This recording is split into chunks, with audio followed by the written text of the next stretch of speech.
Welcome to a new session of opinion. दृष्टिकोण के एक नए सत्र में आपका स्वागत है। आज हम लोग इकोनॉमी टाइम्स के सलाहकार संपादक स्वामीनाथन एस अलंकेसरिया अय्यर के 3 नए कृषि कानून पर उनके विचार पर संक्षिप्त चर्चा और विश्लेषण करेंगे। यह विचार उनके निजी विचार हैं और इससे सहमत और असहमत होने के लिए हम पूरी तरह से स्वतंत्र हैं। तो आइए उनके लेख पर चर्चा शुरू की जाए। स्वामीनाथन का कहना है कि विपक्षी दल और कुछ किसान संगठन 3 नए कृषि सुधार कानूनों का विरोध कर रहे हैं। ये कानून मौजूदा समय की सबसे बड़ी जरूरत थे। ये कानून किसानों को बिचौलियों के चंगुल से बाहर निकालने और विपणन क्षमता मार्केटिंग कैपेसिटी सुधार कर बेहतर मूल्य प्राप्त करने में किसानों को मदद करेंगे। हालांकि इन कानूनों का विरोध झूठे आरोपों से हो रहा है, ऐसा लेखक का कहना है।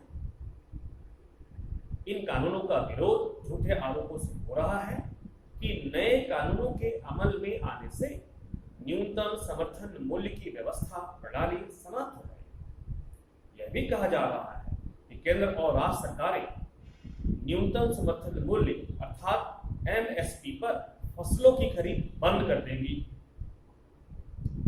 यह भी आरोप लगाया है। नए कानून किसानों को देश में कहीं भी अपनी उपज बेचने की स्वतंत्रता देते हैं। आप भी सोचिए, क्या आप देश में कहीं भी वेतन कमाने या सामान या सेवाएं बेचने के लिए स्वतंत्रता नहीं चाहेंगे, या केवल राज्य सरकारों द्वारा तय किए गए स्थानों पर केवल बिचौलियों को कमीशन देने के बाद ही अपना माल बेचना चाहें? ये सोचने की बात है।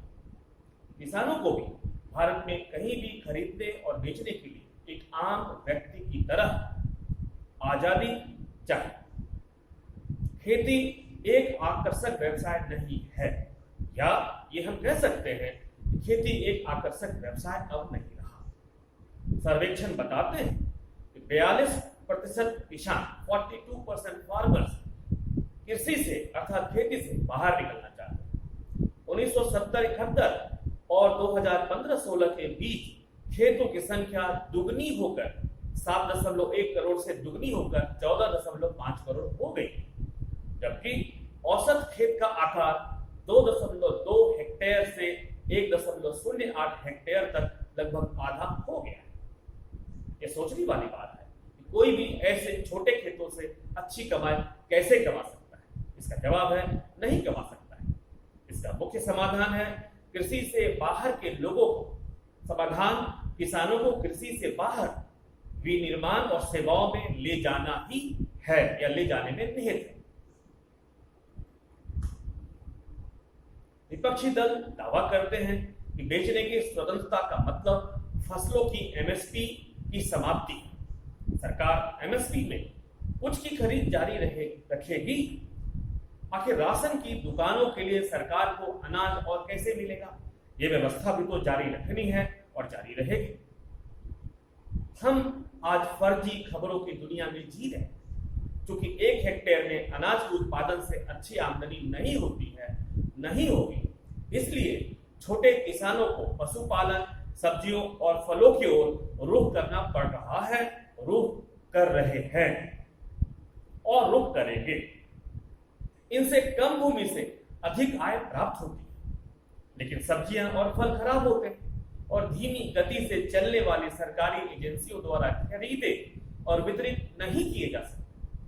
किसानों के समूहों के लिए कृषि professor, that is agriculture professor consultant के साथ अनुबंध करने का सबसे अच्छा तरीका है कॉन्ट्रैक्ट फार्मिंग, अर्थात ठेके पर की खेती। किसानों के लिए पैमाने की अर्थव्यवस्था, स्केल ऑफ इकोनॉमी बनाएगी और न्यूनतम मूल्य सुरक्षित करेगी।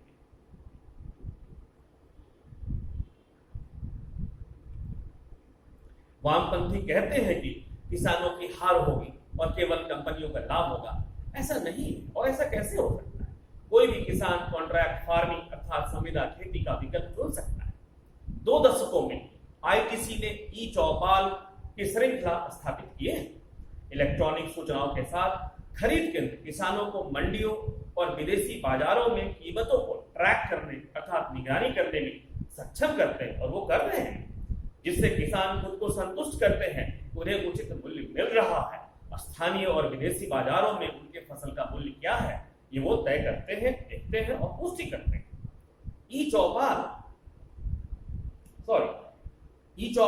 10 राज्यों के 35,000 गांवों में अनेक किसानों को सोयाबीन, कॉफी, गेहूं, चावल, दाल और झींगा उगाने में मदद कर रहा है और उनके जीवन में बदलाव ला रहा है। यह स्पष्ट रूप से उन किसानों की मदद करता है जो स्वेच्छा से कॉन्ट्रैक्ट फार्मिंग में भाग लेते हैं। फिर भी आईटीसी का मुनाफा इतना मामूली है कि उनके कॉम्पिटिटर अर्थात प्रतिद्वंदी इसे कॉपी करने या इसकी नकल करने के लिए अभी तक नहीं पहुंचे। अनुबंध खेती अर्थात कॉन्ट्रैक्ट फार्मिंग के बारे में भी यही सच होगा। इसके अलावा कॉन्ट्रैक्ट फार्मिंग से छोटे किसानों द्वारा सामूहिक खेती को भी प्रोत्साहन मिलेगा, प्रोत्साहित किया जाएगा। खरीदने वाले निगमों अर्थात कॉर्पोरेशन किसानों को सर्वोत्तम नई तकनीकों, न्यू टेक्नोलॉजी और कृषि पद्धतियों, फार्मिंग टेक्निक्स के साथ प्रदान करने के लिए उच्च प्रोत्साहन दैट इज हाई मोटिवेशन मिलेगा। कुछ सरकारी विस्तार सेवाएं पूरी तरह से विफल रही है, ये हम लोगों का अनुभव बताता है, या हमारा अनुभव ऐसा है। होर्डिंग अर्थात जमाखोरी को रोकने के लिए दशकों पहले आवश्यक वस्तु अधिनियम बनाया गया था। राज्य व्यापारियों के लिए स्टॉक सीमा को कम कर सकते हैं और उन्हें पूरे राज्यों में माल ले जाने से रोक सकते हैं। व्यवहार में इसने किसानों का ही नुकसान किया। अभी तक यदि आलू या प्याज की कीमतें गिरती हैं तो उन्हें संरक्षित या प्रोटेक्शन नहीं किया गया, उन्हें समर्थन नहीं दिया गया। लेकिन जब कीमतें बढ़ी तो उन्हें उच्च लाभ प्राप्त करने से रोका गया, अर्थात नुकसान लगातार होता रहा और मुनाफा लेने से उन्हें रोका गया। इसका मतलब कृषि गोदामों में कम निवेश से है, जो अन्य देशों में खेती के लिए आवश्यक है। कौन सा व्यापारी बड़े गोदामों में निवेश करेगा यदि सरकार अचानक स्टॉक सीमाएं लगाती है, स्टॉक लिमिटेशंस लगाती है? इस अधिनियम के संशोधनों से किसानों को कीमतें बढ़ने पर लाभ होगा, जो कि गोदामों को बनाने की स्वतंत्रता इसमें दी जा रही है नए कानूनों में। कुछ राजनेताओं को लगता है, कुछ लोगों को लगता है कि उच्च मूल्य पर सभी कृषि उपज की सरकारी खरीद ही इसका समाधान है। हालांकि वैश्विक अनुभव से पता चलता है कि अगर सरकार द्वारा गारंटीकृत कीमत अंतर्राष्ट्रीय स्तर से ऊपर है तो इससे सप्लाई बढ़ेगी और कीमतें गिरेगी। यूरोपीय संघ के पास किसानों को ऊंचा एमएसपी दिया जाता था, अर्थात हाई मिनिमम सपोर्ट प्राइस दिया जाता था, जिससे बड़ी मात्रा में बिना पका मांस और मक्खन और दूध का सरकारी भंडारों में अंबार लग जाता, जो अंततः सोवियत संघ को भारी नुकसान में सरकार द्वारा बेचा जाता। अब यूरोपीय संघ मुख्य रूप से किसानों के लिए आम समर्थन को हस्तांतरित कर दिया गया है। भारत तेलंगाना की रायता बंधु योजना और मोदी की पीएम किसान योजना के साथ अच्छी दिशा में बढ़ रहा है। उड़ीसा सरकार की किसान की योजना कालिया देश में सबसे अच्छी या सर्वश्रेष्ठ है। यह न केवल भूस्वामियों लैंड ओनर्स बल्कि पाटीदारों कॉन्ट्रैक्टर्स को भी नगद हस्तांतरण प्रदान करता है। मुर्गी पालन, बकरी पालन और मत्स्य पालन शुरू करने के लिए भूमिहीन परिवारों को उड़ीसा सरकार 12,500 रुपए दे रही है। छोटे और सीमांत किसानों को बीज वगैरह खरीदने के लिए 5 साल में 25,000 रुपया और बीमा का लाभ दिया जा रहा है। संक्षेप में हम कह सकते हैं, लेखक का कहना है कि किसानों को फिलहाल अपने उपज को बेचने की आजादी चाहिए, खेती से बाहर निकलने का रास्ता चाहिए, नकदी समर्थन की स्वतंत्रता की चाहिए, और यही किसानों की तरक्की का रास्ता है जो ये 3 नए कृषि कानून किसानों को प्रदान करते हैं। तो ये था भारत सरकार के द्वारा लाया गया हल 3 कृषि कानूनों पर जाने माने अर्थशास्त्री स्वामीनाथन एस अलंकेश्वर अय्यर के निजी विचार। आपसे फिर किसी नए